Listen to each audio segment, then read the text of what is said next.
please stand with us. Ms. Andrews will do the prayer. Mr. Butler will lead us in the pledge. Let us pray. Lord, we thank you for this day. We thank you for this time to come together to handle the business for the city of Chipley. We ask that you would be with us and to make those decisions that's pleasing for our community, that's also pleasing in your sight. In the name of Jesus, I pray. Amen. Please join me to the pledge of our flag. I pledge allegiance to the flag of the United States of America and to the republic for which it stands, one nation under God, indivisible, with liberty and justice for all.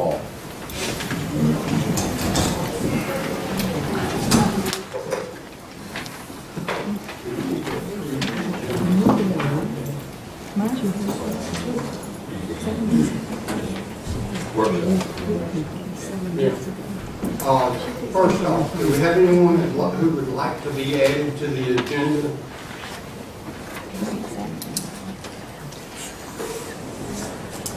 Do we need to be added on in order to discuss the alcohol, public alcohol? No, that'll be part of the discussion.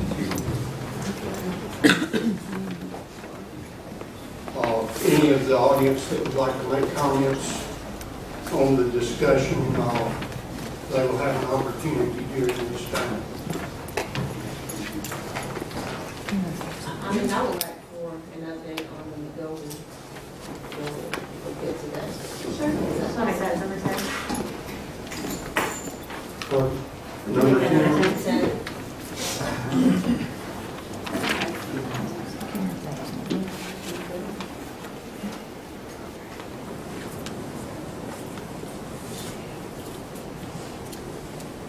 Are there any other additions? Are your microphones on and are you speaking into them? I heard you on CBS, but I never heard her. So I hope you can speak. Can you hear me? Thank you. Okay.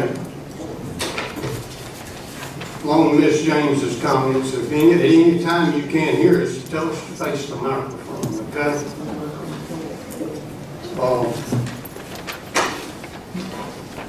All right. Has everyone had a chance to review the minutes and prepared to approve them at the meeting? Okay.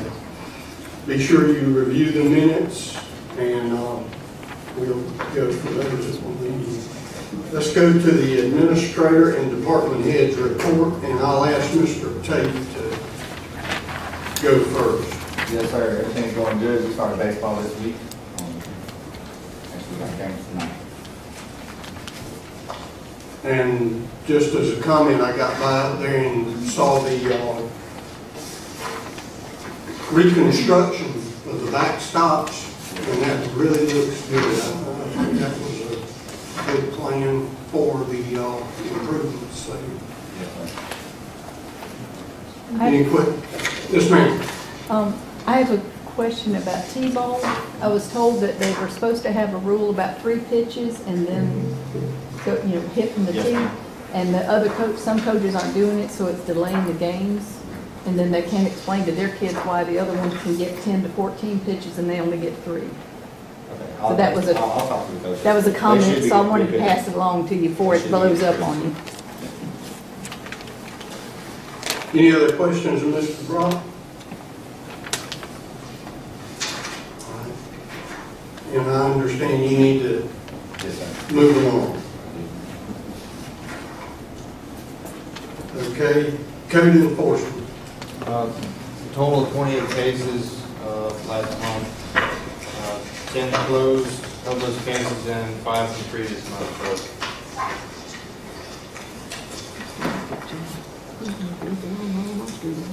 Just as an observation, there's several problem areas around the city that, I might we might need to get up a list and see what's doing. One of them I know that has come before the code enforcement board is the, right there at the city limit sign on the north edge of town. What's the status of that? You know, with the old anomaly building, Yes. it's been assessing fines for a long period of time. from a previous code officer that was in the position. Okay. So are we just building up mine? If there's a new violation, you could pursue that under the new code. Tommy, So what she said, if there's a new violation, we can pursue that up under our new code? Is that something that we're doing? I'll have to get with her on it Okay. about the new code. And the intent would be as if they clean the place up, but we need to do something to encourage that. Yes, sir. Ms. What Kim? about the Malashevsky property on 3rd Street? They tore the house down and just left it. If nothing else has been cleaned up there. Which one is that? That's the demolished house on, I guess it would be the east side of the street, about halfway down the block. down the street from There's just a Brent. slab there and then just debris scattered about. It hadn't really been cleaned up. More than debris, it's just awful. There's a different name on that. Malashevsky, There is, it is the old Malashevsky building, but somebody had bought, actually, that parcel split and there's 2 owners to that property. they tore the house down and just left it. Yeah, and you've got a case on that, so it'd be easy enough to look that up and notify them. So there is something in progress on the property Ms. Kane had a question. It would be very easy for me to get in contact with them. Well, I would have thought, since they tore the house down, they would have cleaned the lot up, but they haven't. They just left bricks and blocks and wood and everything else. Yeah, there's like wheelbarrows. Wheelbarrows laying out there. Just scattered debris about. I know it's been 4 months and ain't nothing been done to it. Has it been there? Oh, yeah, Yeah. probably longer.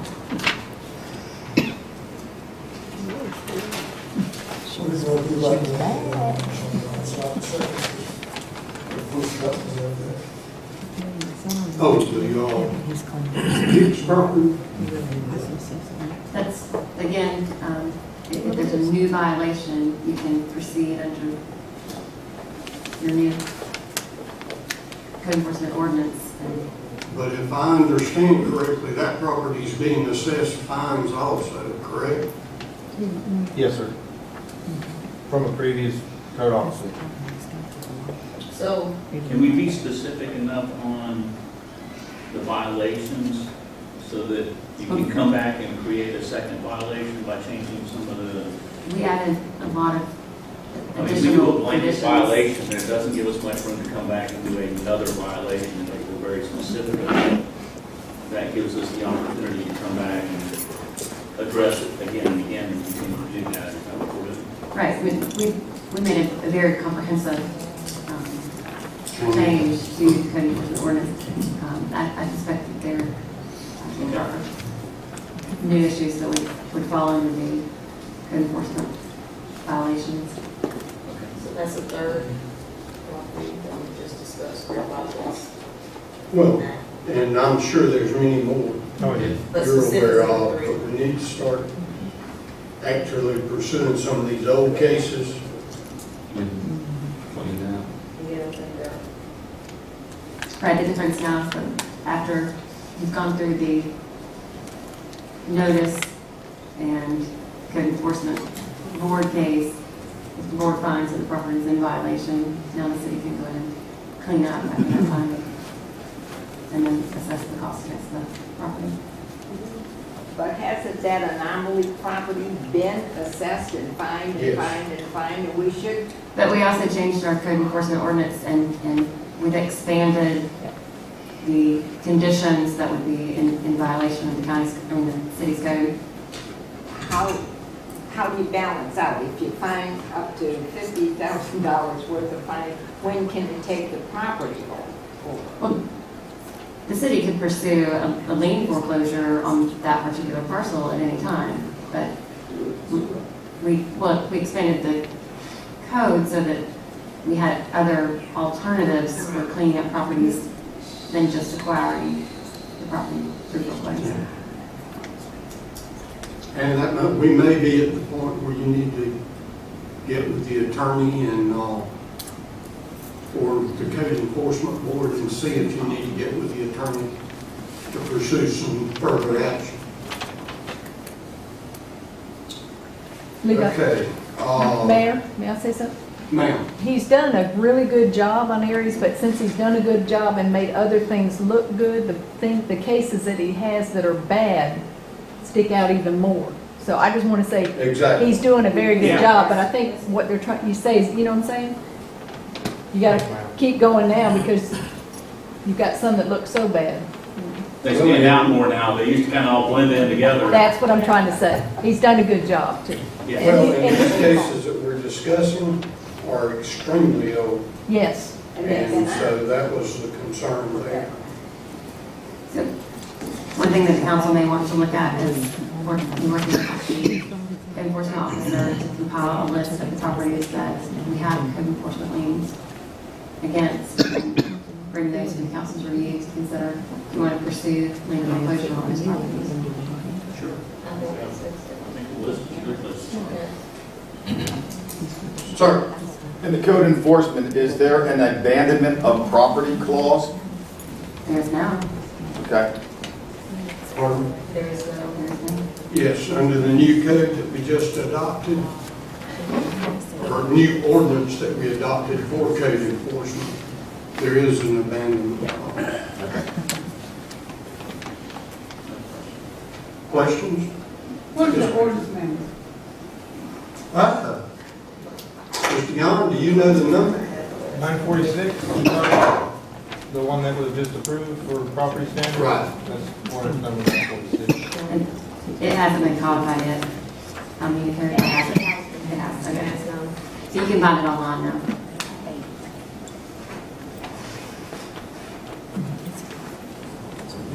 Any other comments? Fire department. Yes, sir, everything's going good. And if you look at the calls, we had 22 this month. The traffic accidents aren't up anymore, we're not having any more. And last month I mentioned the protocol, the way they're dispatching us out. About 3/4 of them calls have been canceled too, whenever law enforcement gets on scene. But it makes our call count look high on that part. It looks like everything else is trending down. Yes. Yeah. Everything's going down, and that's what we want. Is the uptick in the signal force, is that because there's an actual increase in crashes, or is it the reporting process? No, it's the dispatching and reporting. The increase is, we're still running about the same as we were. It's just we're getting paid out, and report-wise, it's changed. Any questions of Chief Hayden? All right. Planning and zoning? Yes, sir, this month we had 3 land use compliance certificates and 1 tree removal permit, and met with a couple of developers, questioning, looking at possibly some areas. Nothing concrete at this point.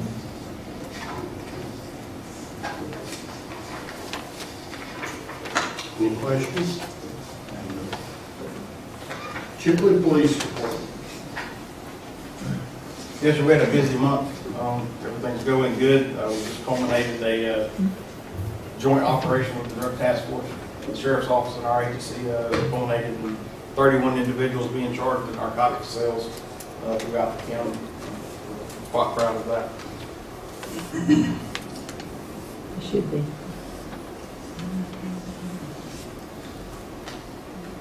Any questions of Chief Thomas? With the uptick on all the numbers that were reported there, is that due to the number of cases that you got going up, or is it also a combination of that and the way things were reported? It's a combination of weather changing, it's getting a little warmer, spring break's going on at the beach. So more traffic coming through, people are getting out more, walking around. So, which generally, the hotter months of the year tend to increase our level of calls and cases. Thank you.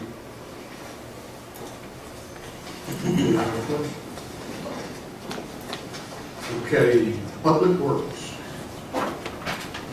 Yes, sir, everything Well, last month, I remind the council that starting Monday is going to be amnesty pickup.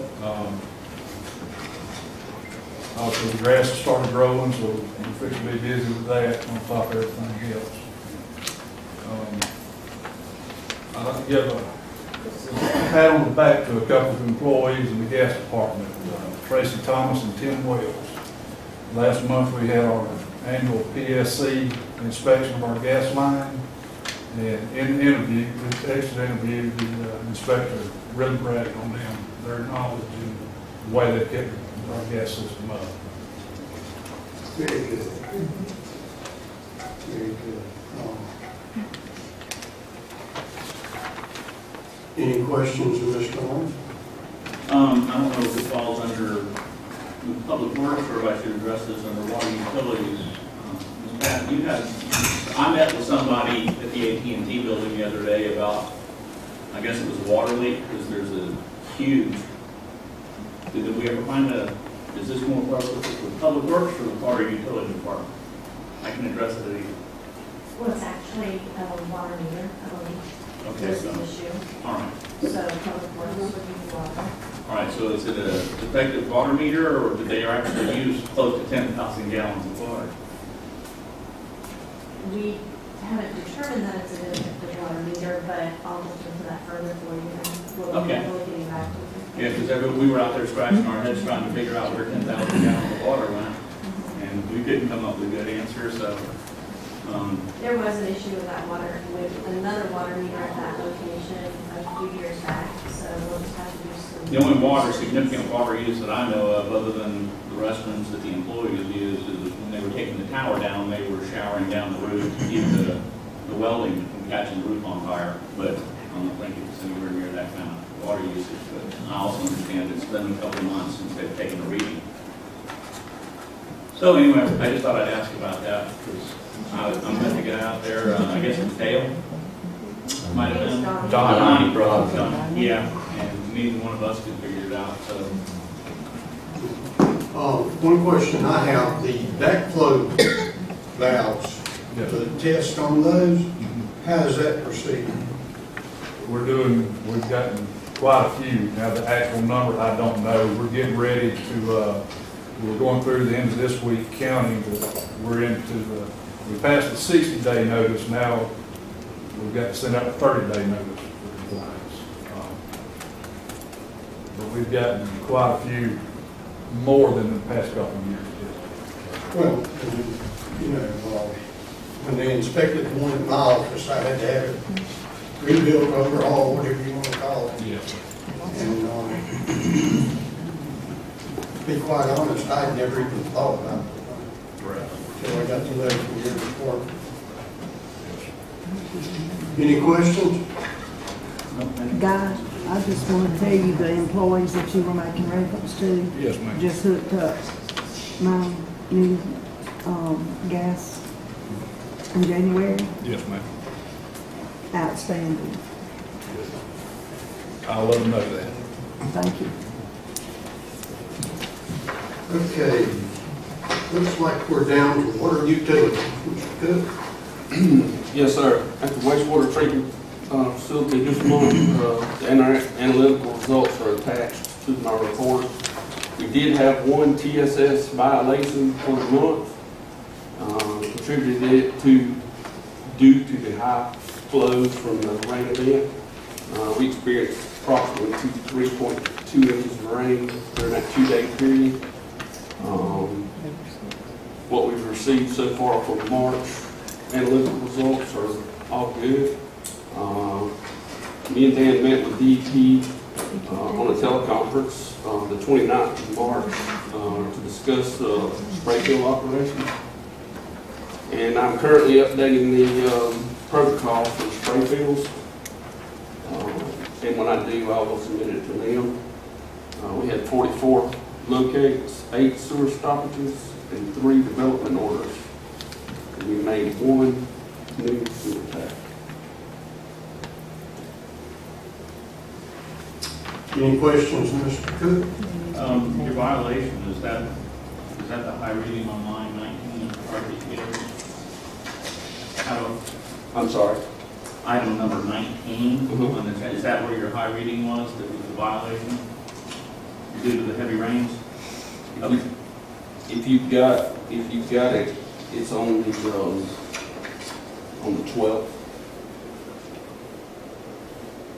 It would be a 7.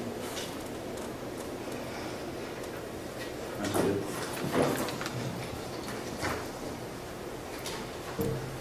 Thank you. Question? Okay, financial report. Everything's going well. June is the auditor should be coming back soon, right after tax seasons, to finish the audit up. And, as you can see, we had a large increase in credit card processing on the web as well as in, house at the counter. So, a lot more people are starting to utilize the credit card processing and check processing. The other things are well. When we were first discussing it, there was, well, I had a concern that the extra fee would deter people from using it. But according to what you're saying, it does not. According to the numbers, it reflects that. We haven't had, as far as I can remember, we have not had anybody complain about the fee or say anything about the fee. They've been great to have the opportunity, other ways of paying the bills, so.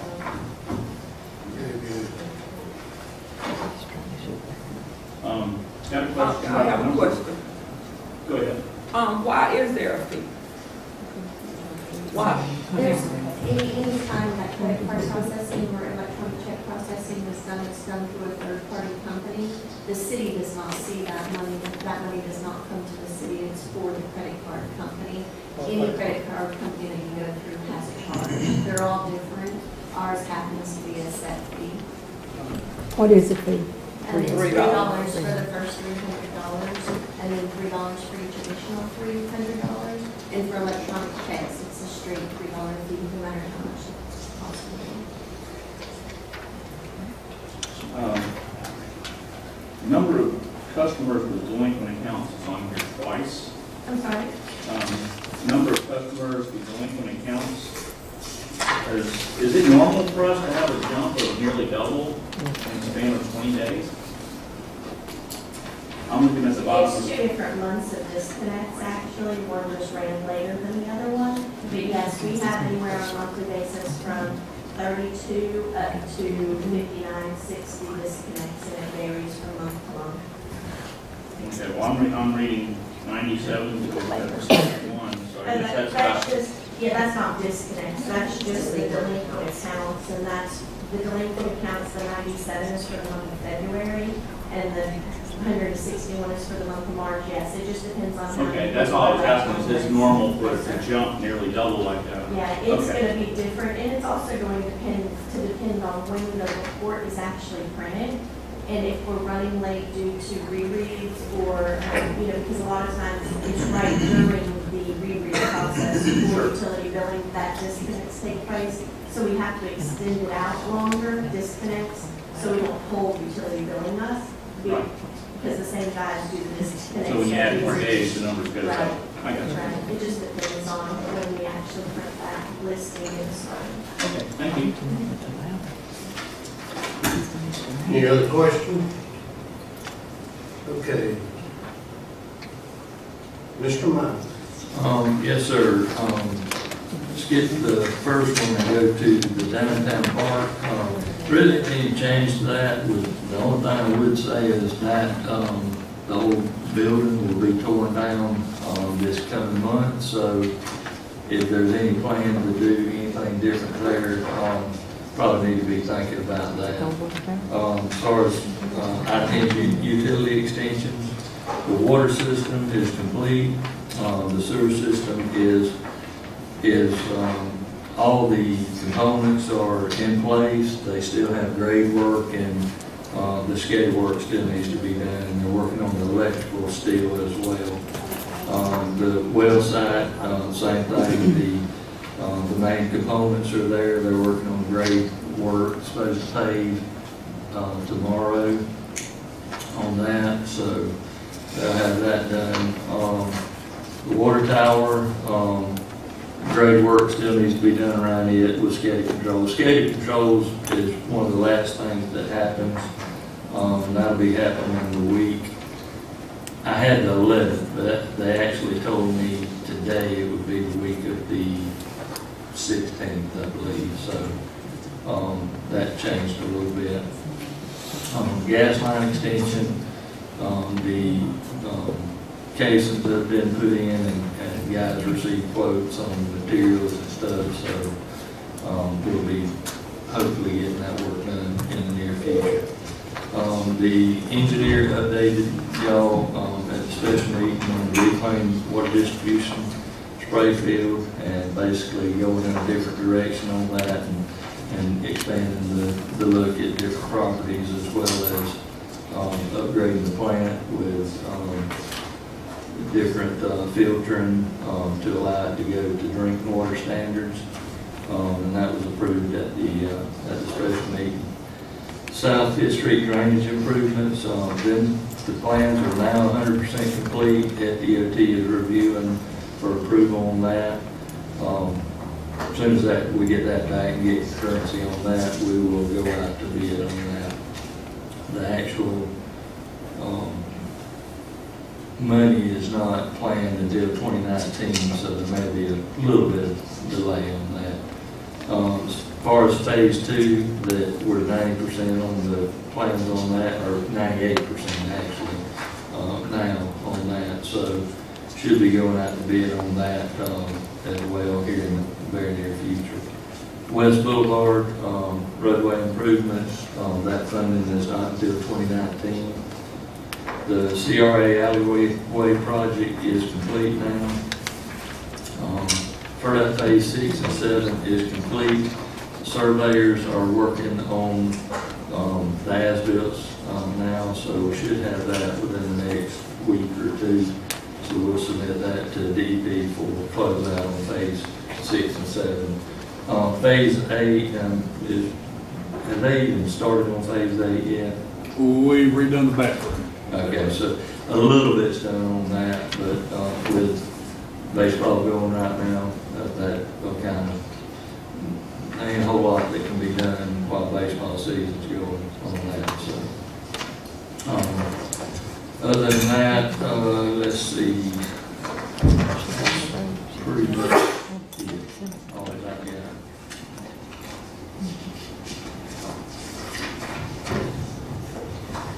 And I understand it's going to probably be in the fall before we can apply for another FERDAP grant. Typically that cycle is September.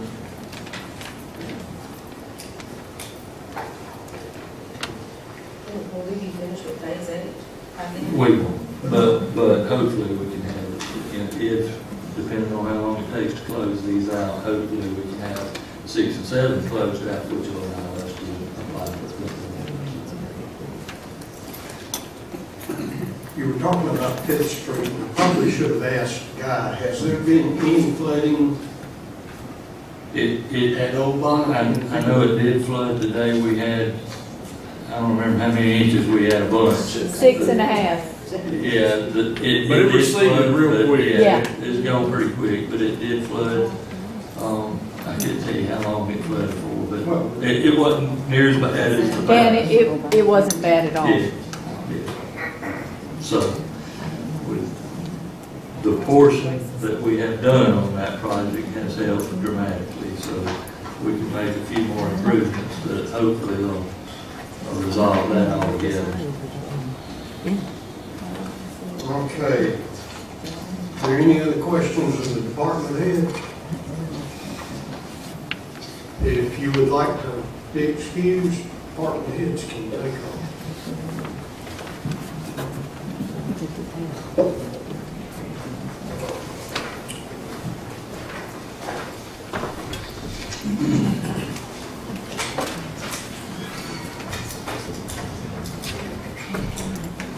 Okay, I will move on to Chipley and the or CDBG. Yes, sir, and Mr. David Fox will be here Tuesday night to present that public hearing to the city council, as well as the fair housing workshop, which is number 2. So he will be here Tuesday night to explain that to y'all. Is that workshop going to be prior to our meeting? It actually, you'll close it out. He'll close out, do the public, and typically he doesn't contiguous, I mean, one after another, right? Yeah, typically he'll do the public hearing, and, which is a requirement, and then he'll open it up into a workshop to discuss anything that the city would like to see done, anything that the CATF committee might have recommended for a project, anything y'all might want to see as a project, so.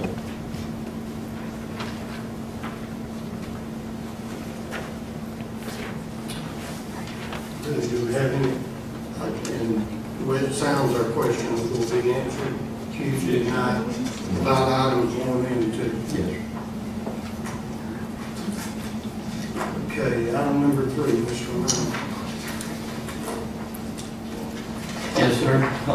That will be the final reading to amend it to ordinance number 950, which is chapter 19 utilities. That was taking the gas ordinance and making the corrections in there. Y'all need me to go over that? Yeah. And my understanding was that was essentially a house cleaning order. It was. It was dealing with utilities, but it took such things like the garbage service out of there on page 1. It basically created some parity between the gas, the water, and all as far as what our service charges were, our callbacks, and actually deposits and things like that. So it created some parity, so we didn't have a bunch of different rates out there for that stuff. Let's see, that's pretty much all that it's doing is house cleaning, yes, sir.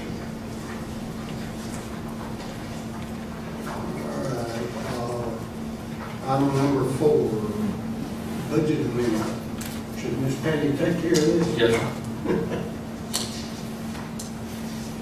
Resolution 1811 will be an increase in the budget in the amount of $469,970. And there's a few items on the list attached to it. Continuity of revenues for the police department. Those are not budgeted into the original budget because we did that money throughout the year, so we have to amend it as a budget. Volunteer fire department revenues as well. Chipley Housing Authority, we never know when we do budget how much is actually going to be spent on the overtime detail that the police department does. So that is another line item that we have to amend into the budget. There was additional CRA interest income on the bank account, so that is an increase for interest income for CRA. We purchased 2 flags so far this year for the large flags for the interstate, and those funds come out of the reserves, which is the flag fund, where individuals donate money on their utility bills each month, so we have money there to cover that. And we had 2 insurance claims. Actually, one of them was a current year insurance claim that we're adding into the budget to cover the expense of fixing one of the dog parkers in the police department. And the other one is coming from reserves because those funds were actually paid probably a year and a half ago to the city through insurance for the recreation vehicle, and we were finally able to get that repaired where Ross has that vehicle back up and running. At first they thought it was going to be total, so we didn't do anything, and then they eventually came through and said, no, I think it can be fixed, so we were able to get it fixed. And those funds will come out of reserve. But they came from the insurance. Yeah, They were putting reserve the year that they came in. It sat idle for a year, and they said it was totaled, and we kept waiting on them to pick it up, and they kind of said, we'll be around there to get it. And then in the end, they said, no, it's not total, you can fix it, you know, if you'd like, so. First time we run into that, but it was able to be fixed, so it's repaired, and my understanding is it's running well, so it worked out good. And it didn't cost quite as much as what the insurance paid us worth, but that money was paid in the prior year, so it will come out of reserves and be amended into the budget.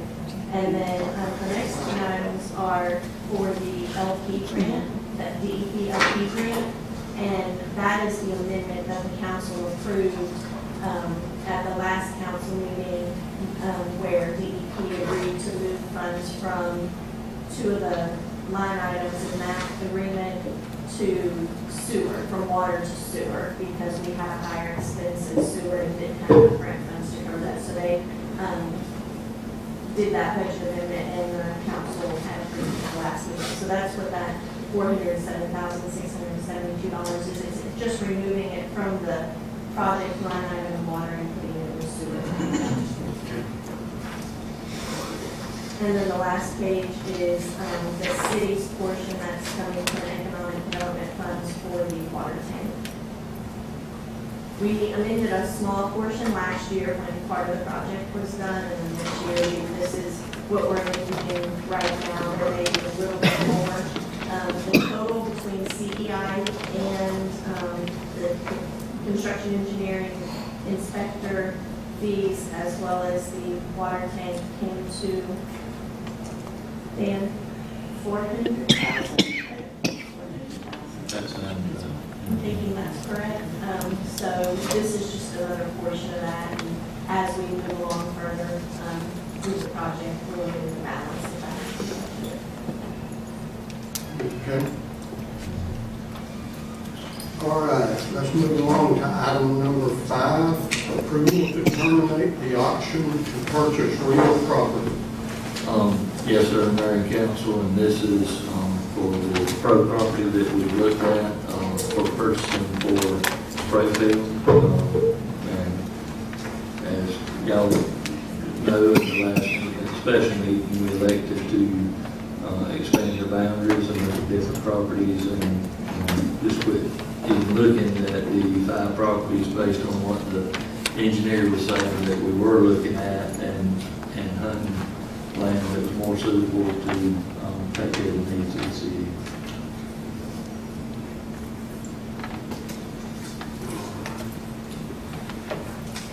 Item number 6, approval of the special event application.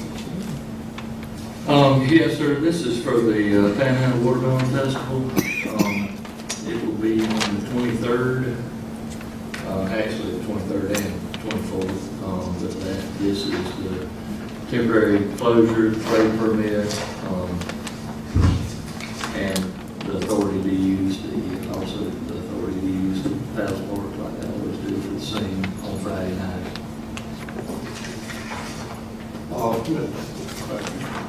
Is it just a typo, or is this, I'm looking at the start time at 10:51 in the morning and ending at 11? Well, that would include the Val's Park event. It's like 9 minutes. I'm assuming it's a typo. Okay. Okay, AM, not PM. I was thinking it was, you didn't say PM. That'd be a short parade. I was gonna say, that's a mighty fast parade for that time. Let me check on that. Okay, thank you. Chief Thompson. Yes, sir. We already started lining up the signboards. Yes, sir. We'll get that taken care of. They're aware of our parade schedule, and when we need those, so they've been real good about us calling and them getting them over. Very good. They got a copy of what the events that we approved earlier in the year. I think I saw it in here somewhere. Yes. Okay, great.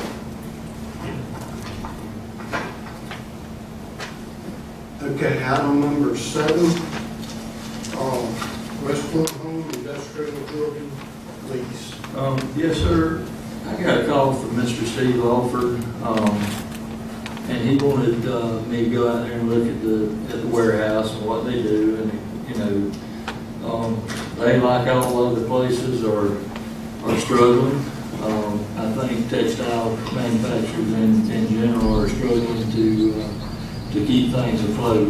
What he had requested was a 20% reduction. What we were charging prior to this request, and right now, if you look on that back page, I believe it's, that's,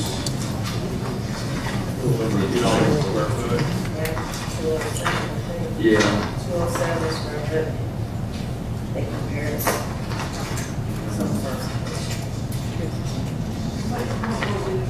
What were we paying? Yeah, I'm trying to look at that total. We were paying 8,000. Well, 8333, yeah. Right.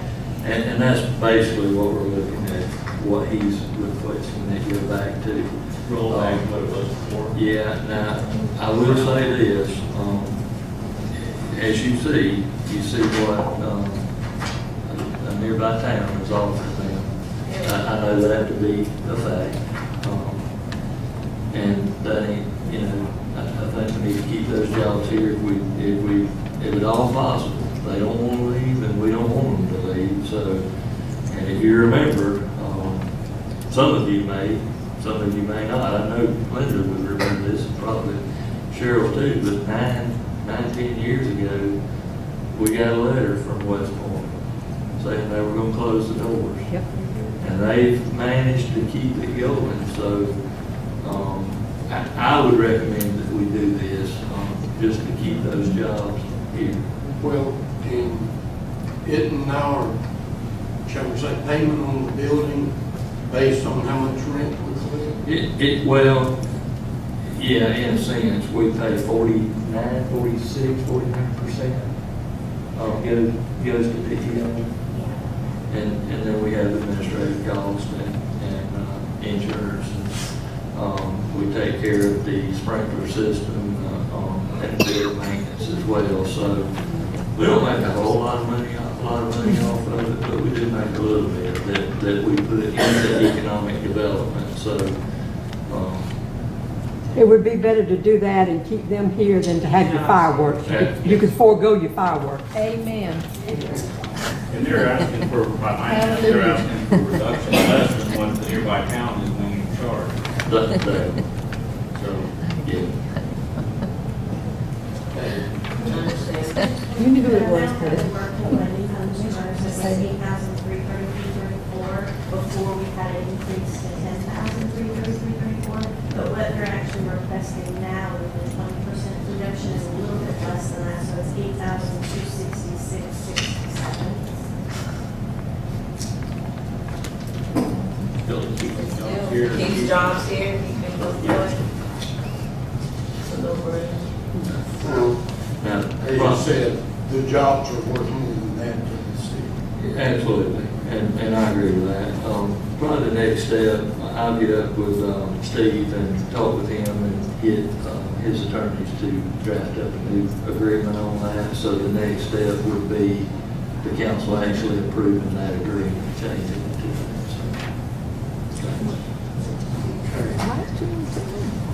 Item number 8, approval of impact fee waiver request. Yes, sir. Got another request for waiver of impact fees. This is on Morris Avenue, right next to the house that had that built, that's been a few years back. So, council pleasure on that. I'd like to And this is not a request to waive the tapping fee. just impact fees. Ms. Andrews had asked me to look at tap fees, or not tap fees, but impact fees, here a while back. I'm still compiling that. But I will be coming to the council in the near future about our impact fees, looking at possibly lowering them as well. It does appear, that we are higher than, we're lower than some, but higher than some. And it seems like we could lower ours a little bit. It's not like we collect a lot of impact fees.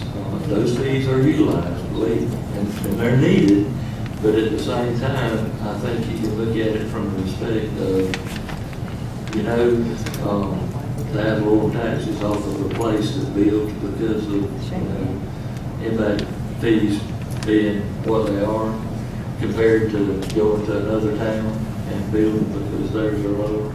It's a competitive market.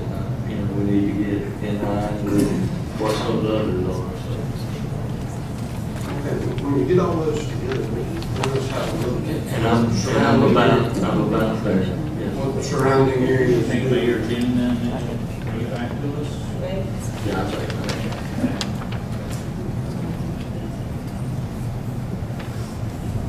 Okay.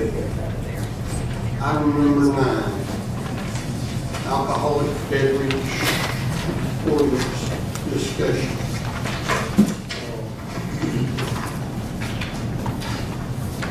Okay. Yes, sir. Questions and comments? I believe. I want to first hear what the proposal is that we're discussing. Pardon? I would like to know first, what is the proposal for the ordinance that we're discussing? Well, that's what we're discussing tonight. We wanted to get all the input we could from the public and make a determination what the public chose or the public view was and what we should do as far as writing an ordinance or leaving our ordinance alone. What does the current ordinance say? Okay, the current ordinance is 1,000 feet from a church. Property line. Yeah. Or a school, but it's from property lines. So, the church could be across a 40-acre field, Yes. and that'd be 1,300 feet. But since the property line is within so many feet of a restaurant, they would not be able to serve alcohol. You want me to kind of I think we need an basically overview summarize? before we go into the alcohol discussion, ordinance. Well, and to look at it from a holistic, holistic view, the county has modified their ordinance to, in a nutshell, they basically are saying from a church, you gotta be 500 feet. From a school, which is state law, you've got to be 500 feet. Is this what you're looking at to do too, just like the county? I No, don't that's know what we're what. talking about. I don't- Well, we yeah, we want to know what y'all gonna do, not what the county's done. Well, We're trying to get some input from the community. I'm just trying to summarize what the county did in comparison to what we do, because that was kind of the discussion. Now, from a school, it's 500 feet, and that's state statute. However, what the county is saying, other than schools, churches, and residences, if it is a restaurant that serves 50% or more food services, you can serve alcohol in those. And when I say alcohol, I'm not talking hard liquor or anything. Beer and wine is legal in Washington County and in Chipley, in certain locations in Chipley. So, what, in comparison to, let me back up. So, with a restaurant serving 50% food, it could be really next door to a church or next door to a resident for that matter. Now, it could not be that close. That does not apply to schools because that is a state statute.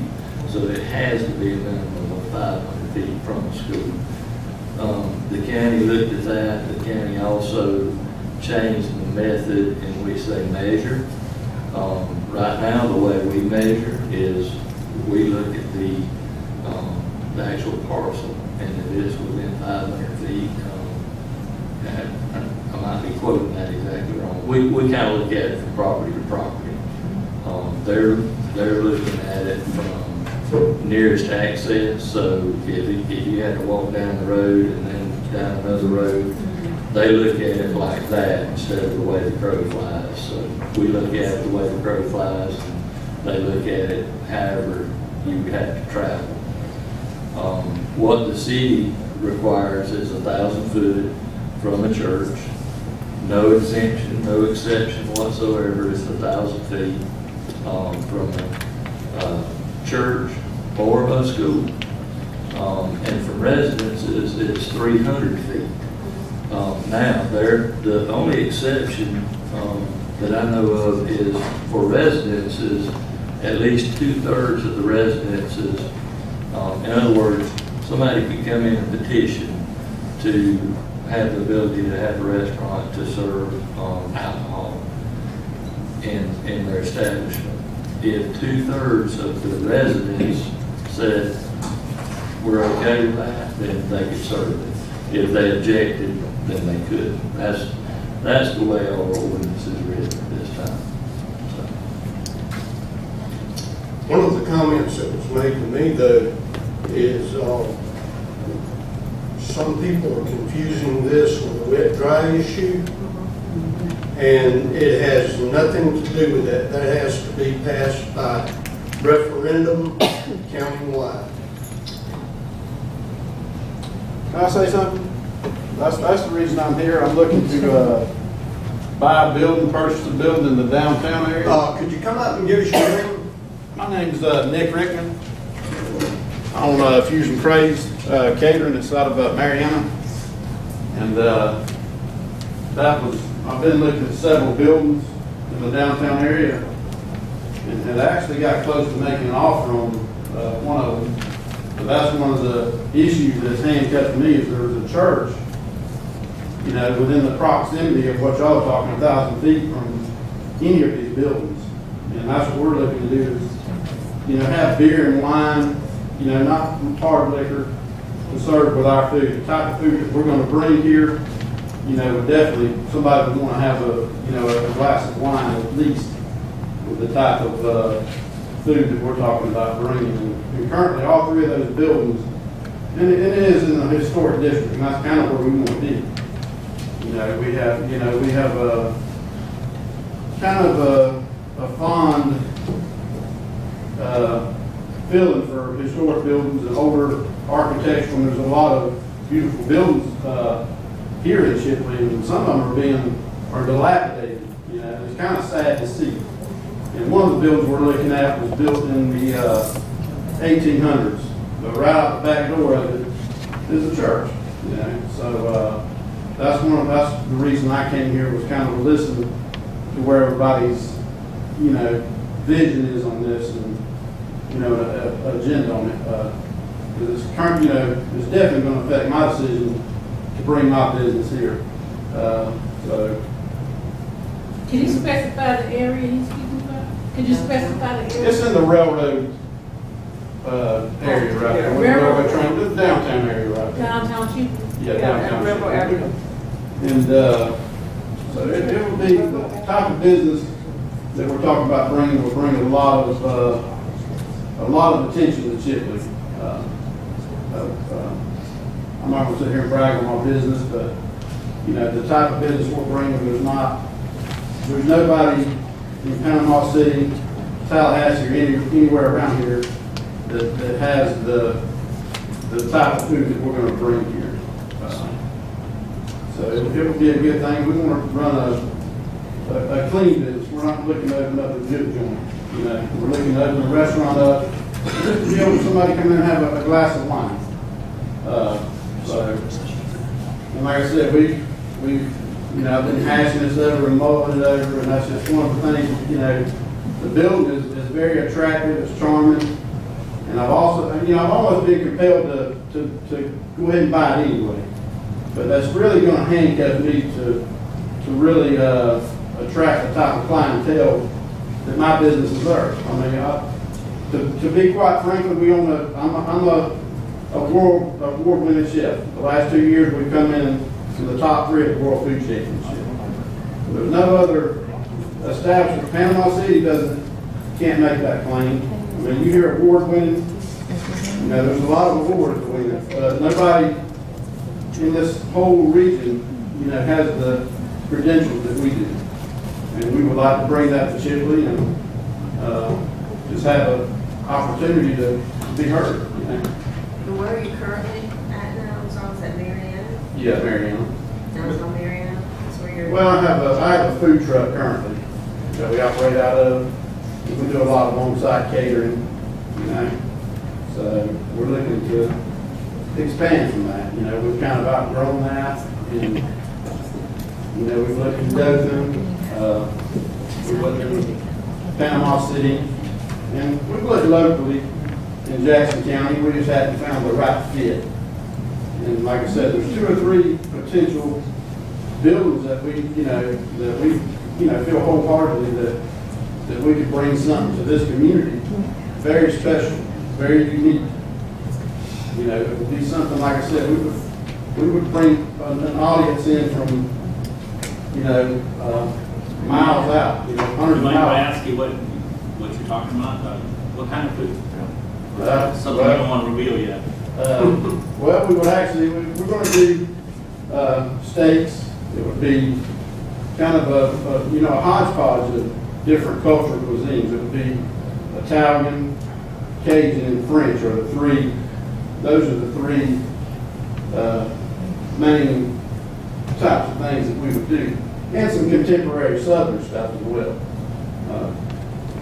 So, I mean, that's what we're looking to do. And like I said, it's, and that's mainly what we're looking to sell is food. But, just looking at the big picture of it, I mean, this type of cuisine, and it's going to be something that will be inclusive of everybody. It's not going to be just necessarily a high-end type thing. Our steaks are one of our, staples.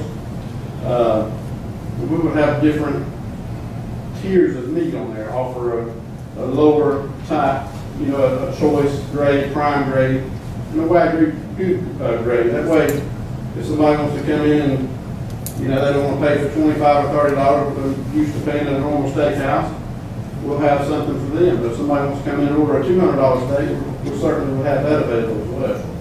And that's going to bring a lot of people to this area. I mean, What's the name of your firm? It's a Fusion Crave. You can actually look that up on Facebook. There's a couple of people here that know me and that know, what we've done. We've been on the Food Network. We're doing another show coming up. Me and my wife, doing another cooking competition show. Like I said, we've come in 3rd place twice, 2 times in a row at the World Food Championship. This isn't a food truck competition. I mean, this is out of the top chefs around the world.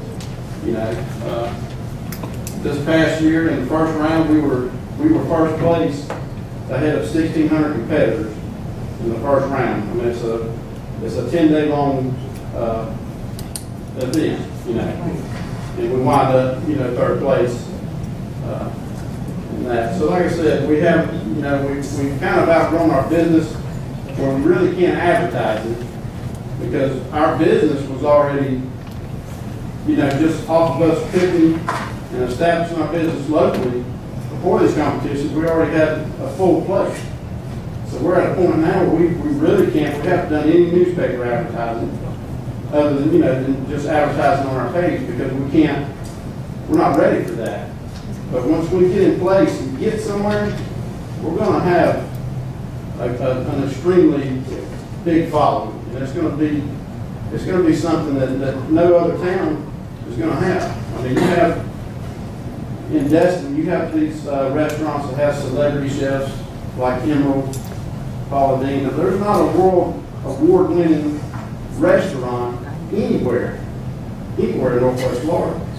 Nowhere in Georgia or Alabama. I mean, this is what I'm looking to bring here. So I'll take time out of my day to not doing anybody any favors. I'm just saying I'm serious. I don't waste time on things that I'm not committed to. So, and I think it's something that would be a good thing for this community. And just want a fair shake and everybody to really look at it with clear eyes and make a decision of what's best for the community. It would be a definitely an inclusive business to everybody. It would be, where everybody in the community can enjoy it, as well as, everybody else that we're going to bring in to this community. And once they come, they're going to shop at other businesses. I mean, think about I don't know if you've ever had some of these restaurants that's way out in the middle of nowhere, and people drive for an hour to get out there, and there's nothing else around but maybe a gas station. You know, those type of places that bring people in, you know, just multiply that times 10, and that's what we're looking to, you know, anticipate. And I know without a doubt it would be a success. We're definitely going to follow through and translate our competition cooking into a restaurant type setting.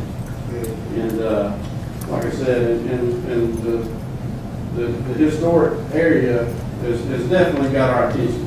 I wouldn't be here. I mean, we looked at places in Panama City methodically, you know, thinking, trying to cover every aspect of, is it going to be beneficial to us? Is the community going to be receptive to this? And like I said, there's 2 or 3 buildings that we've got our eye on, but we just can't move forward and really feel that it's going to, you know, really do our business justice and our customers justice if we're kind of restricted to that extreme. Like I said, we're not looking for hard liquor or nothing like that, but at least, you know, beer and wine, you know, to go with the food. And we appreciate your input, and I believe the gentleman back there had some comment. Yes, what is the potential of employment that you would be using? You know, that could vary on, you know, starting out, it probably wouldn't be as much as it will be at the end, but I would say starting out, you know, probably, you know, 15 to 20 people at least starting, and just depending on how it grows and how we're able to receive that and continue that, you know, it's definitely going to go up from there. You know, I mean, we're not going to bring in a job, you know, look, I see how you're, you know, what your train of thought is on that.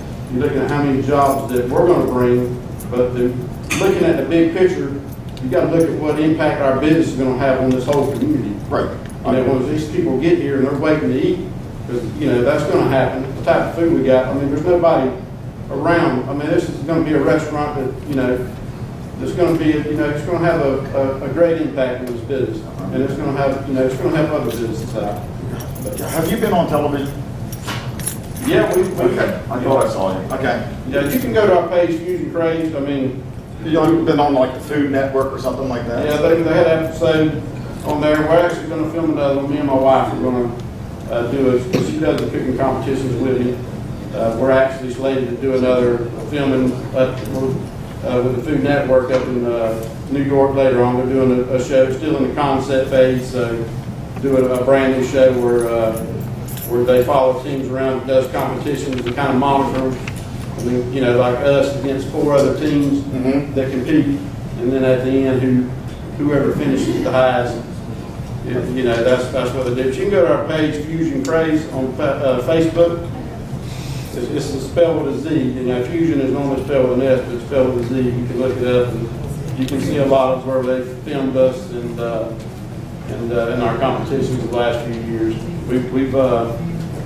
We've won a lot of competitions. I mean, I won't sit here and just go on and on about it, but we won a lot of competitions leading to that, because you have to win to get there, to actually compete there. Anybody can't get there. Anybody can compete and qualify, but you have to be it's a tournament of champions. So I mean, you're going against Michelin star chefs. I don't know what your knowledge is on cooking and stuff like accolades, but a Michelin star restaurant is, I mean, You're like moving into the premier class. Right. You know, and I've competed against all these caliber chefs, and Excuse me, you mind if I interrupt for a second? Yes. Listen, you gonna be around for a while? Yes, sir. All right, so everybody in here, if y'all have any other questions for them, will you make yourself available to them? Yes, sir. I sure will. Let's get some words in here. Okay, thank you. Yeah, I just wanted to make a note of something. As a former elected official in a town in Delaware, one of the main ideas that we got was a restaurant that moved into an area, a small city by the Delaware River, that was about ready to go under bankruptcy. And a restaurant actually brought that city out of the bankruptcy situation. So it's a good idea, and if he's able to do something like this, I support it. Very good. Ms. Jones. I want to ask you about your measure. What about the storefront churches? You know, when they're gonna move on, or if somebody is against him moving into a place, can they just rent a storefront and call themselves a church, and therefore They have he's out of business because he's near a church? I know there is one church that's growing downtown. They didn't take a longer lease because they are growing rapidly, but right now, they are considered a church. Now, I can't argue with brick and mortar churches that are Well, established. it's my understanding that if we went the direction that the county did, exempting restaurants that serve more than 50% food, that, as Mr. Minor said, they could be next door. Wish you brought samples, that's what you said.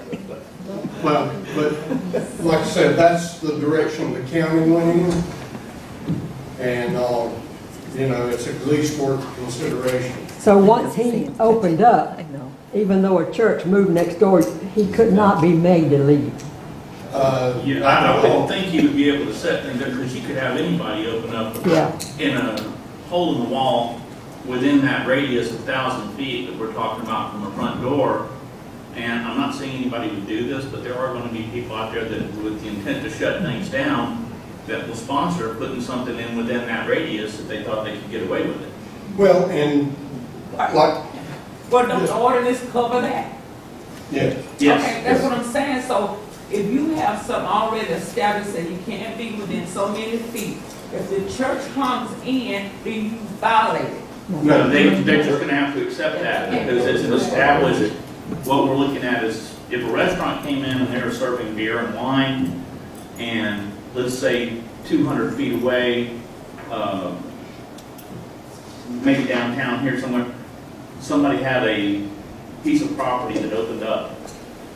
If they moved a church in there, a starter church in there, you couldn't shut the restaurant down because they chose to move in within a couple of 100 feet within that radius. The restaurant was there first. But don't you all govern that, the city council govern downtown? Well, that's the way this is set up is, well, one of the things that's being considered is if it's established and it's clear at that point, then they're grandfathered in. You can't bring in another establishment just to shut them down by parking something across the street or a couple of 100 feet away. Yeah, but then, you know, you're on lease, okay? When you get those bidders, you get a lease. So if both of them are there and there's a conflict, then the city council is the one that's gonna make that final decision whether who gotta go, right? I mean, whether they. Well, neither one of them has to go. Do you understand what I'm saying? I understand. But if they decide to move within that radius, what we're talking about is restaurants being exempt from it.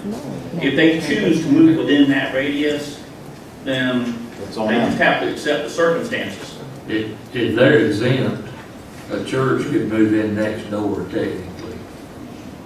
Or a church could be next door. But they could move in and shut down the establishment just because of the proximity. That's what we're trying to avoid. Shouldn't the church have a long lease or ownership, not just rent from month to month or 1 year to 3 year lease? I mean, they have to have some permanency. That's between them and the building owner. No, it's not necessarily, it's not necessarily within the people in the building.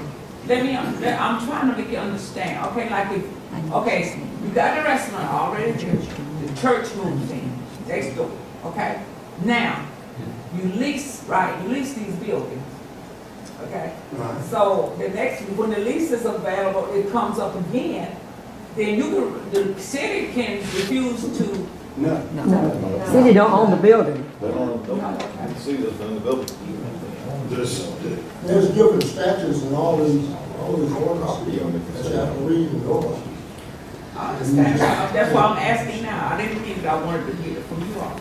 If the restaurants are exempt from that situation and a church leases up and another church, or let's just say it's a toy store, leases up and then they decide they don't want to be there anymore and the next people that come in decide to be a church, it's got nothing to do with the city, that's got to do with the building owners. It's exempt in their proximity to the alcohol ordinance that we're considering here, which is why we're asking for everybody's input. Okay. So I want you to understand that if they choose to do that, they take upon themselves that they're in proximity of an establishment that serves alcohol, and they just have to accept that.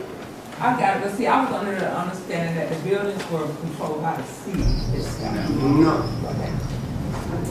In a sense, yes, the zoning and what can go in there, that is correct, but, I mean, so in a sense, the city does have a control of what type of businesses can go in there. Thank you. That's To what a degree. Right, I understand, that's what I was understanding. But as long, downtown's commercial, historic commercial, so as long as it meets those qualifications, most businesses are eligible down there. And help me understand, currently our ordinances are more or less based on 1,000 feet from property line to property line. And what we're looking at, which is very restrictive within the city limits. There's hardly any place you can go. Yeah, all those buildings I'm looking at, all those would be. What we're considering is a radius of 1,000 feet from the front door of the establishment to the front door. No, to the edge of the property. This is how we determine that measuring a radius from the main public entrance to the place of establishment. That's right. From the establishment to the. And in a lot of cases downtown would, because really you've got New Life Fellowship, you've got, that's right, and you've got, The church in the yeah, I can't think of the name of it, but I know 3 churches downtown, so, it would be very difficult with our present ordinance to open up again. Well, is the ordinance that was included in our package, is this the proposed ordinance? That we do not have, this is our We have a existing, copy of the city's ordinance. and the And county, a copy of the county. and that's what has been requested for the last. Even if you change to the county's coding, would that allow more, I'm understanding that the city is more restrictive than the county, is that correct? Correct. Yes. So the option is, the question is, should the city adopt the county's proposal ordinance? And I think and to expand on that a little bit, is it accepted as a whole, is it accepted in part, is it, and that's up to the county. Because I would like to say, in considering the proximity of where we're selling alcoholic beverages to residential areas, businesses, schools, and churches, that we already, I'm not real sure about the footage, not real quick on guesstimating distance. But I do know that when we consider that the Dollar General, Harris Square, is in close proximity to a school. Well, we're talking about for consumption on the Right, premises. okay, I understand that, yeah, let me finish my statement. I know, okay? I understand Let me finish my exactly what you're saying. Let me get where I'm going. Okay, if that's there, they sell alcoholic beverages, and Dollar General on Main Street is in a residential area. Wait, let me get my point. Okay. And they sell alcoholic beverages. Yeah. And then, I don't know if CVS does or not, do they? They sell alcohol beverages, they're within proximity of a church and a school. Now, hold that thought. Now, if we consider, no, just here we go. They sell alcohol, so alcohol is being purchased already within church, schools, and residential areas without a negative effect on the community. So, consider that we bring in a eatery that serves 50% food and not hard liquor, beer and or wine in the same proximity that's already selling it. I can't see how it would change anything. So if we adopted the county or even adopted your own that allow less restrictive boundaries, it would help, because if we're not going to get any better quality of restaurants that we have already in existence until we open up the door for some better businesses to come in. And when those businesses come in, they bring in, they improve the economic standpoint of the community, because they open up jobs, They give the community themselves somewhere else to go to eat, because if we all know we have relatives coming down, the first place we're gonna head is Dothan or Panama City, or to the ocean, somewhere else, you know, to have a decent meal and drink. I particularly don't drink alcohol. That has nothing to do with everybody else's choice. But I think that we should give it a serious consideration to adopting, to allow an expansion, economic growth for our community, to allow jobs for these young people, especially the young people who have no jobs here. And it will allow them entry-level jobs immediately out of school to help pay for their college. Some of our children are still going to school like at Chipley Junior College. And they can work at home, and drive to a local college until they're ready for the university. It brings many advantages, but if we stand on what we have and never change anything, this is where we're gonna be at. So I certainly hope that the majority opens the door for change. Without change, we're not going to see an economic growth in this community.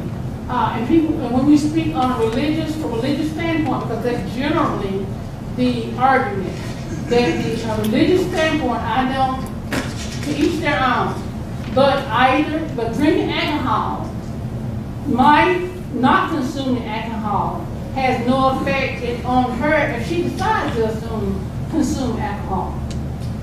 Bringing all these other businesses in, I have not noticed any more drunks walking the streets. They were walking the streets before CBS put store on the corner selling beer. So it's not really, it's just another political argument.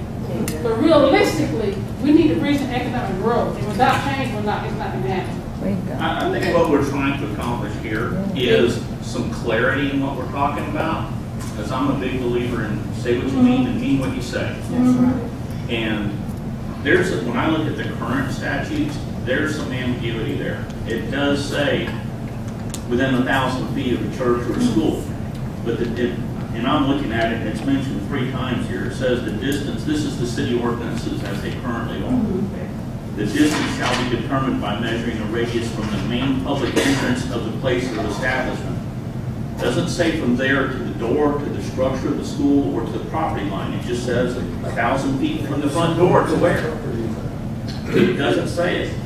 Not in my copy But when anyway. you turn on, it does.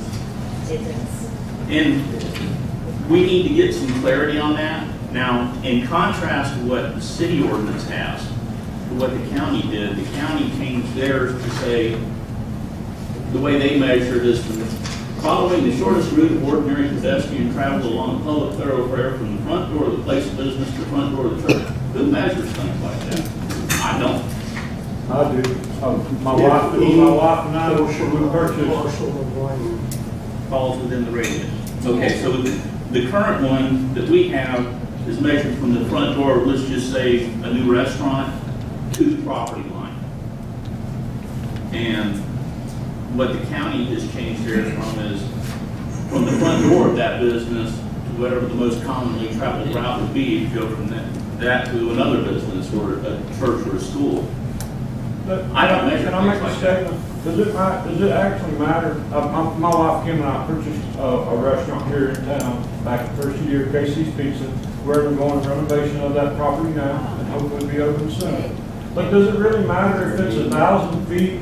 And we're going to be successful whether we sell alcohol or not. Believe me, it will create more jobs. We've historically collected data to prove that. Just want our input. It doesn't matter if it's 1,000 feet or 100 feet. What difference does that make in the consumption of alcohol on those premises? If we include the exemption for restaurants, it could be 1 foot. You know, that's what the county has in their ordinance. And, you know, that's what we have been talking about, is including the exemption for restaurants in the new ordinance, or if we rewrite the ordinance. Who serve alcohol and beer in the restaurant? As long as the restaurant serves sells more than 50% food. Yeah. Ms. Grant? And if I could just clarify, the city can't regulate in a way that is less restrictive than the state regulations. As it pertains, and the only state regulation is schools, so. Right. So Right. schools is gonna be 500 feet, it don't matter how you Right. measure it, it's gonna be 500 And feet. that, So, I understood that, whether that's what I said. you know, We can't finish state law. Right. let me, So you got statutes. We got statutes for the state. let me, And the state only has one, and that is with schools, not churches. and I understand where I think y'all might be headed with things. You know, where a measurement is critical, in my opinion, is definitely the schools because it's state statute. But the measurement is, you know, if you want to exempt restaurants. But bottle clubs is another animal, and that is something that I think we need to be careful about, so. Bottle clubs. Private clubs, just drinking pretty much only, so, and that's mentioned in here too, so, I mean, if you're gonna exempt restaurants, that doesn't include bottle clubs, so when you adjust measurements, be thinking about that. So do you have to have legal verbiage in your ordinances? Do you have to have legal verbiage for restaurants that serve alcohol or wine? Or is it something that's there? You would have It is to, required. you would have to describe that, a definition. And I think before we would approve anything, I would certainly want it to be as clear as it can be. Everybody. Mr. Evans? Thank you, Mr. Mayor. Council. I've spoken to you about this before, and I would just like to reiterate, you know, y'all can create your own ordinance. No? We can. There we go. Is that better? You can create your own ordinance for distance. I think it's very clear that what we're trying to do here is to attract gentlemen like this behind us who spoke on fusion. Why have we been working so hard at the CRA to produce new grants that would be more encompassing to help Casey's Pizza, Fusion? Why do we want to keep our storefronts empty downtown? The issue is, we all have been to an Applebee's, an Olive Garden, a Red Lobster. You have a choice to either consume alcohol or you don't on those premises. You have choice. We've been talking about the downtown for a long time.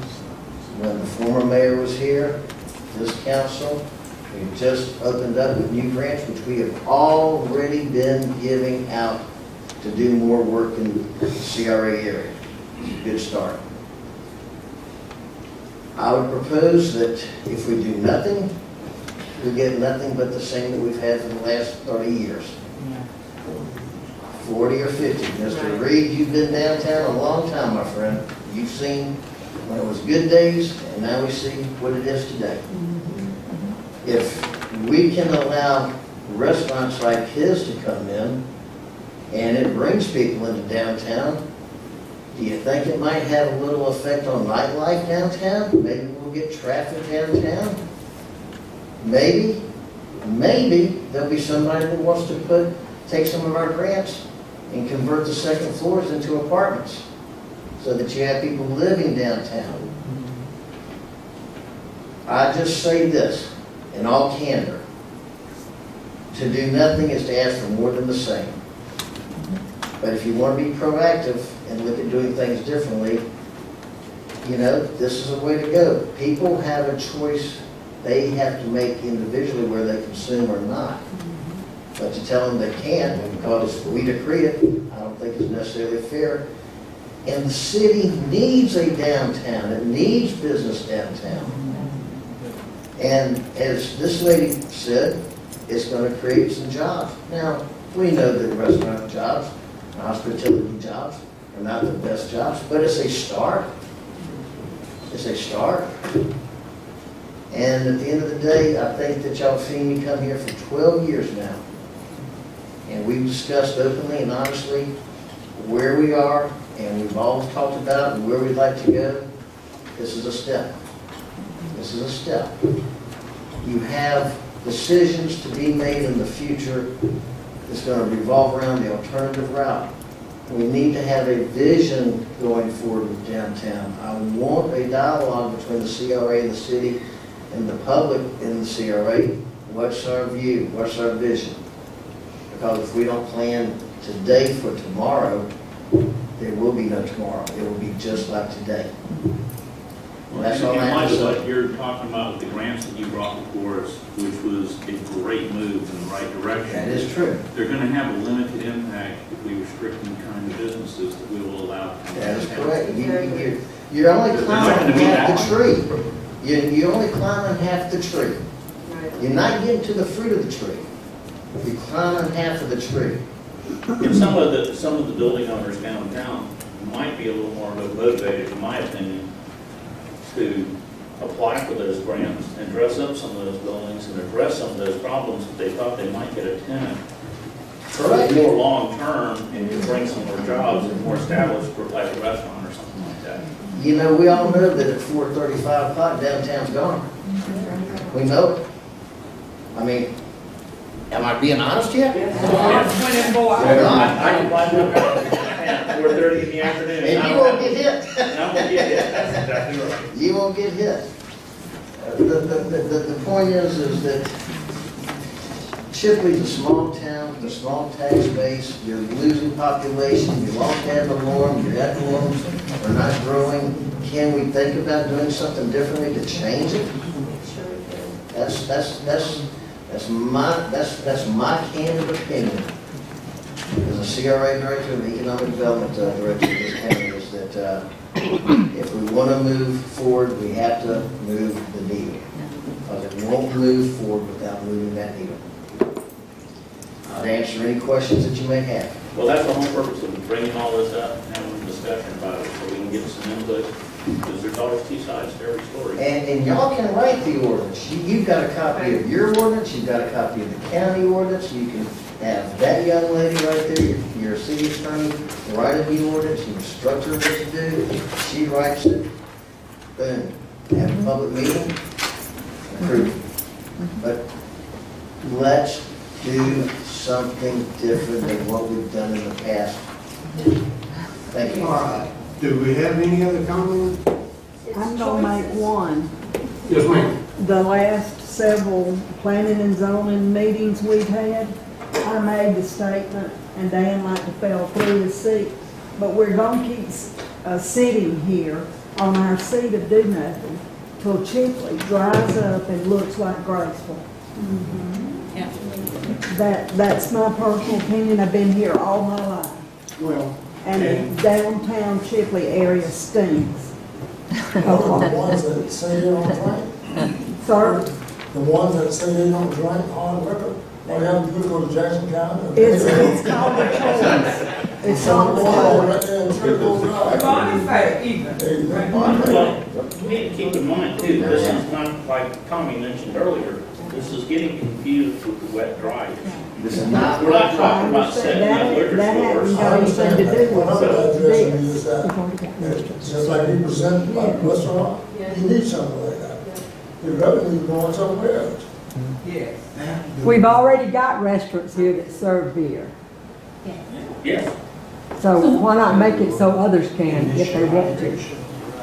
Well, They're just not and city and the question is, how do we initiate getting Michelle to, she just needs the direction. What would the council like to see? From what I'm hearing, y'all would like to see the distances change. Y'all would like to see the exemption for restaurants.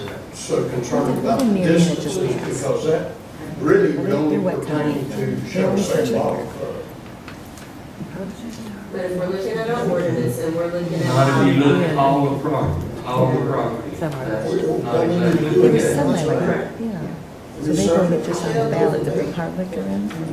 Can you give us some of the information we think we need that we don't have at our fingertips right Well, now? and I just think you need to look at it as a whole, and if you change it, you need to change it with Chipley, not just downtown. Chipley and Mind as a whole, not just downtown, not just south of the interstate. You got Marshall north of the interstate.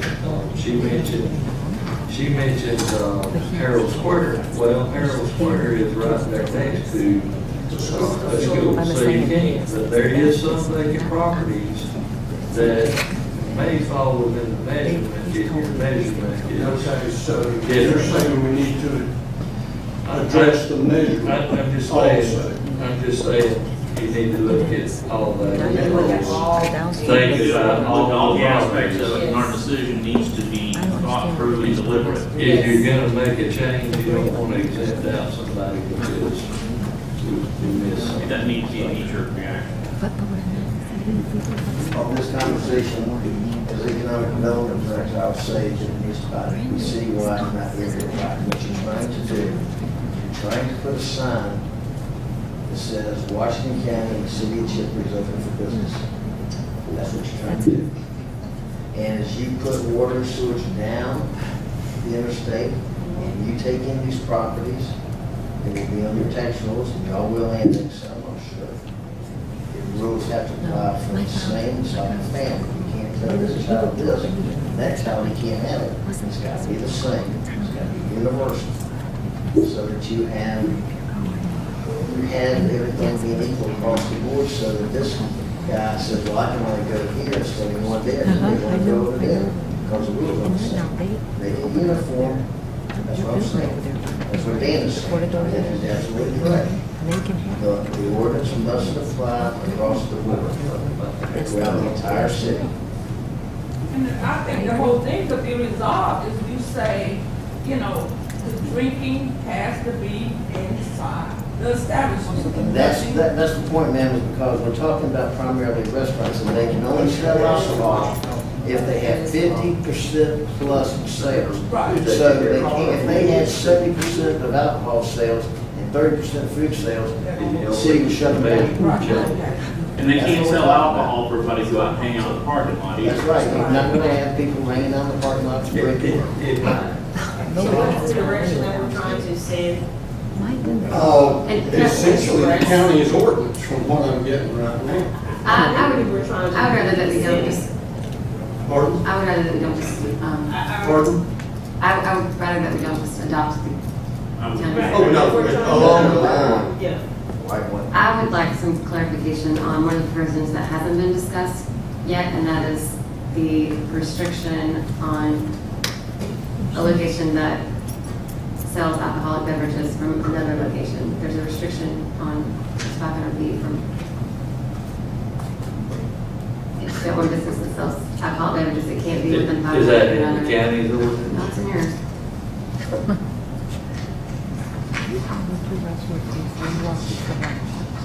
You're saying two businesses to sell alcohol can't be within 500 feet. It's section 3-16, subsection C, distance from sales. 316. This is from one business that sells alcohol to another. You said that section 315, Michelle? 316, Section location restricted proximity. Section C. Now that's talking bottle clubs and. Yeah, that's bottom club. Yeah, But that's where y'all lost. you may have businesses downtown that qualify generally under your bottle club, private club regulation, that a location where the public can rent for events, brand their own alcohol. Well, So you're talking about the national bylaw? it's talking about the ordinance. Okay. Well, I wasn't gonna name it, but yes. Well, and that's bring up a good point. Listen, we said, we have already established the fact that it has to be 50% food. Correct. You know, where, I mean, that's nothing, so bar club, what do you do that? Is this something that's just trying to avoid like a density thing where you don't have a roll up of one after the other? That's by putting a 500-foot space in there at least. I would think so. Is that the intent, you think, here? That's what I get out of it. I would recommend, but it's in your. And so we'll just have empty buildings next to each other, right? Do you want? What is it? And I understood that to be talking strictly about bottle. But it doesn't, it does say that bottle comes up above, but it says, it's a little more generic than that.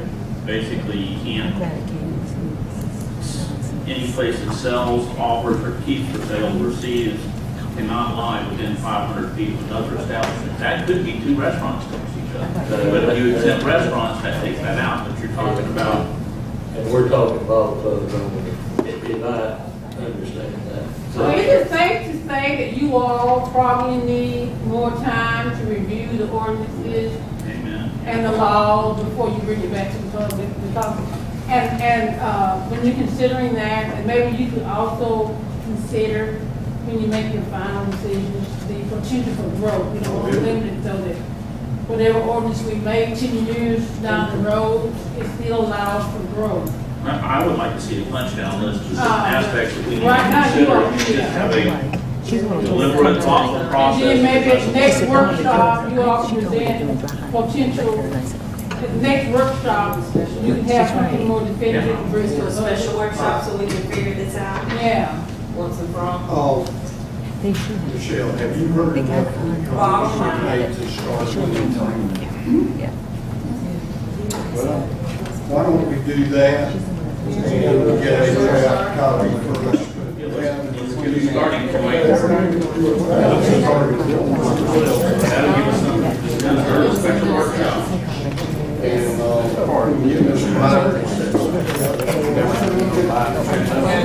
When you get a draft.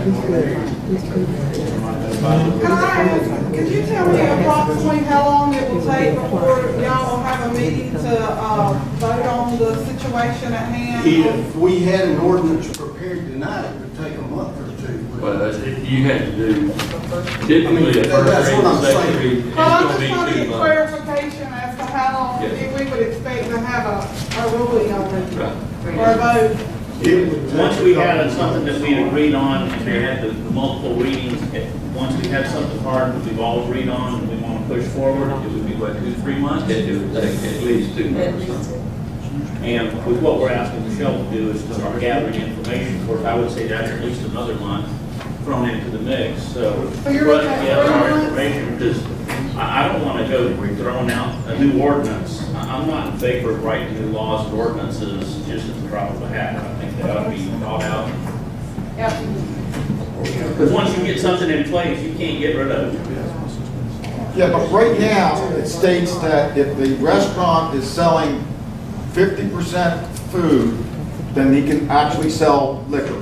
No. No. Not liquor. Wine. I'm sorry, wine and beer. No. Want to be The ordinance now does not say. If there was within, outside of that, 1,000. Yeah, within that 1,000-foot range, okay. Can you give us a time frame? If you want something on Tuesday, I'll have you something Tuesday. I've done a lot of work related to alcohol in Jackson County. I think it calls for an issue like this, I think it calls for special. Can we just do a special meeting in the next couple of weeks? And I'm not trying to rush it for Tuesday, because we want results. If we rush through it, we're going to overlook something. Yeah. Take your time. Oh, But yeah. I don't want to drag my feet about it for the next 6 months either. No, you can't do Government that. doesn't have time to build and sold before So you if get you start putting something together for us, and when you've got it together, But no, you've got it by Tuesday, But you can't have two establishments 500 feet, close to 500 feet that both sell. We have that, we schedule, talk to Dan Both about the serve. way it's being. Right. I don't think you realize. I think we Because Casey does. Depends on where he is. Can I ask for one? He's right We want to there. address hours. Say, we want to address hours. Okay, Say, you're right. And that's something that our business can, we don't sell on Sundays, we don't sell on Sundays, so we can't do that. So that's. The hours, I question their wisdom on that. How about this, how about for each council member have a punch down list of things they'd like to see addressed? And give it to you on Tuesday, can you do that? I'll have my list. Okay. I do know Just one the, where what the the different song Thanksgiving closed, aspects that you want to address, whether it and be that's hours, around the cost corner. of restaurants, You may be thinking about something like that. businesses. That's not big enough. I'll have my list. Restaurant, you know,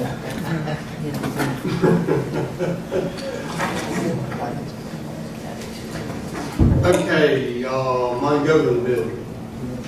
So the test balloons had to be served by publication. It took several months to accomplish. They have not filed an answer, so they've been defaulted. Motion for a foreclosure judgment of August off tomorrow, the day that Redan is signed.